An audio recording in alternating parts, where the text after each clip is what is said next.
interesting. Super creamy. Such a beautiful flavor.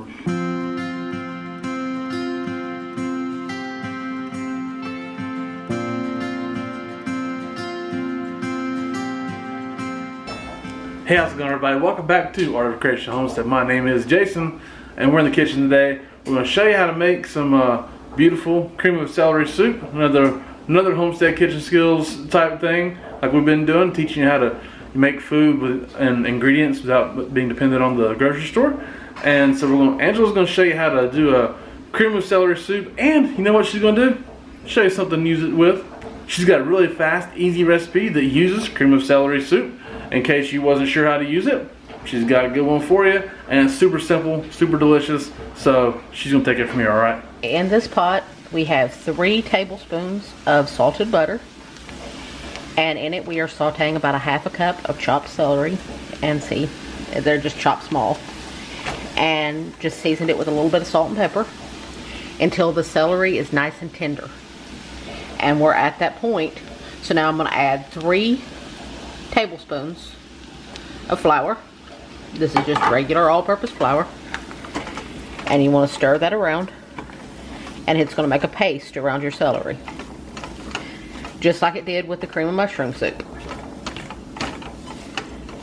And you're going to let that cook just for a few seconds so it cooks that raw flour taste out of it. Nothing big, just a few seconds.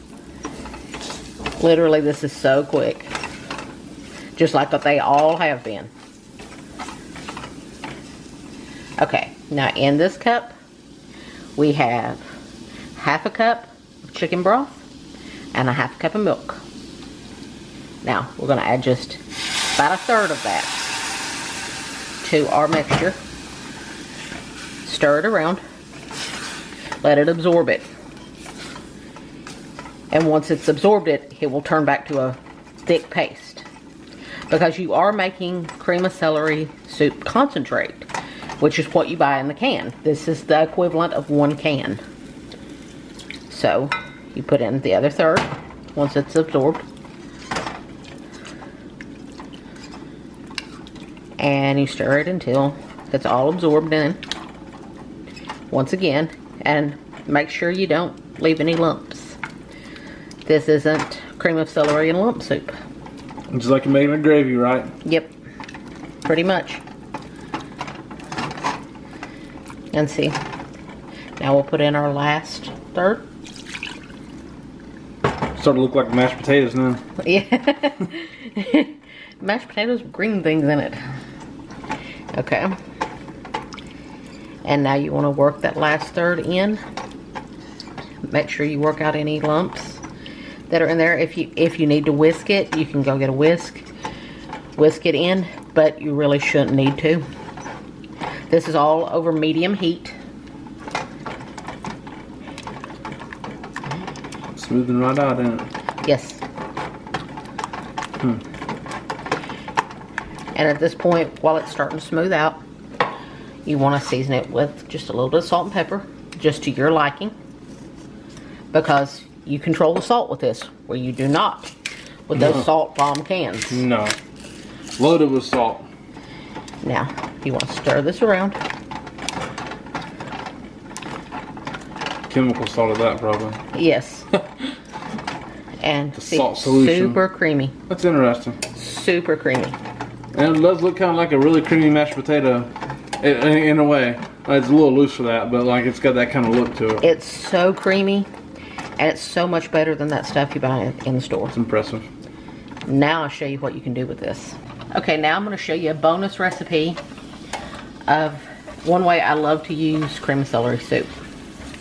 One way we love to use it is in Jason's Grandma Wanda's Chicken Delicious. And if you haven't saw that video, you need to go watch it. The other way is this. And this is a very easy sausage and rice casserole, and it is amazing. We have a pound of breakfast sausage here, and I've just crumbled it up and fried it till it's about half done. You still see a little pink in there. And now we are going to add about 3/4 of a cup of chopped onion, which is about 1/2 of a large onion. We have about a cup of chopped celery here. If you are not a big celery fan, you're not really going to taste it in this. The sausage, because it fries in with the sausage, it's all just going to taste like sausage. Celery ain't got much of a taste anyways. No. So now, I am adding some of our frozen peppers from this year. I'm using red bell. You can use whatever type of pepper you like. About the equivalent of 1 pepper. I mean, we're using sweet peppers. Could you use hot peppers if you wanted to? You could.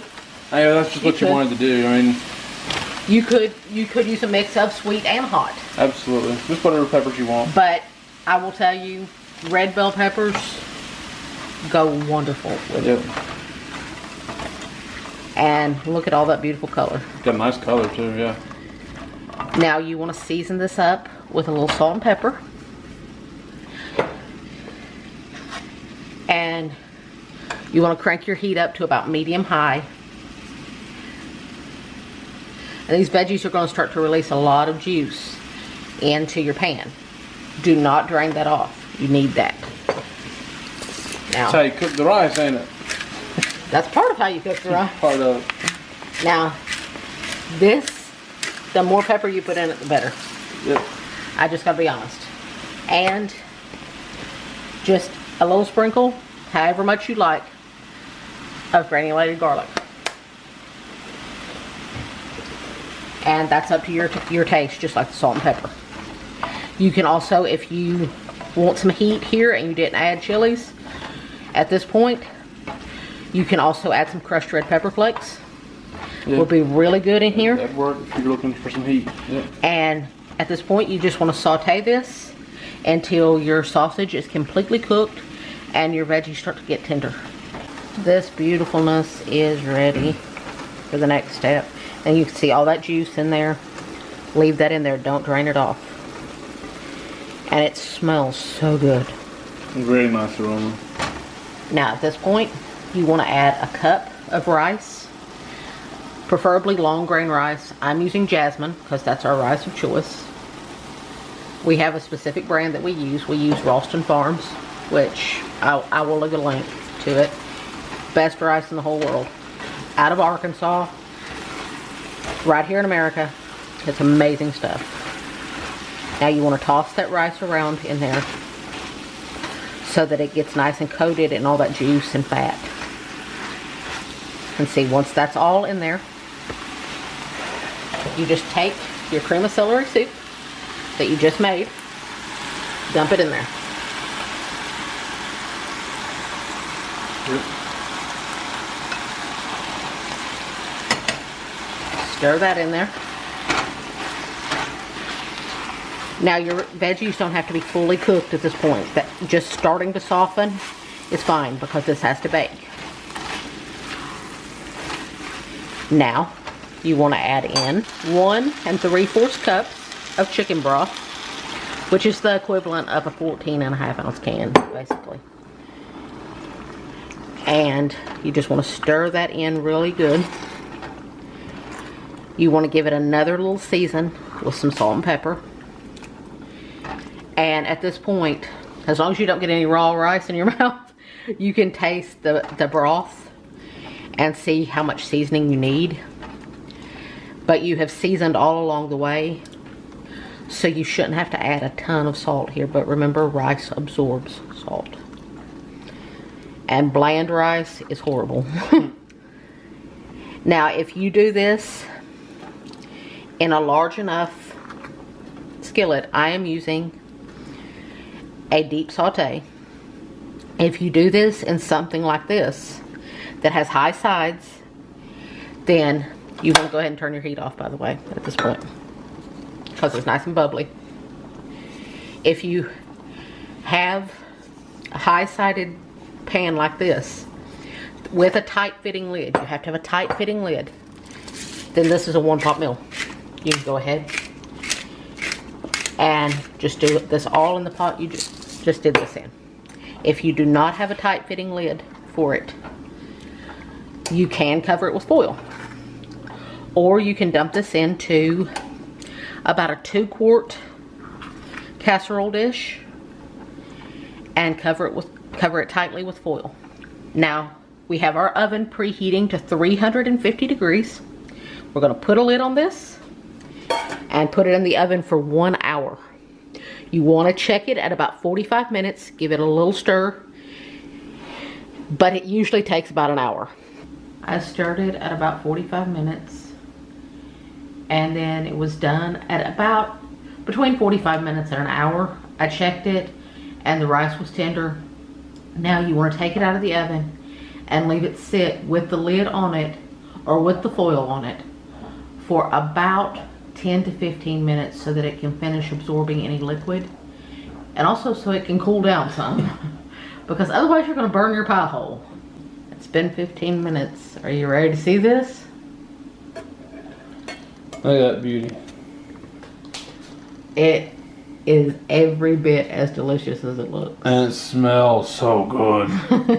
Honestly, I'm not a major rice eater, but this is my favorite rice dish probably. I would say it probably so. is. Yeah, I think it is. It's so good. Alright, here it is. I had to let it cool. I was gonna burn my dang self, but I'm gonna take a good bite.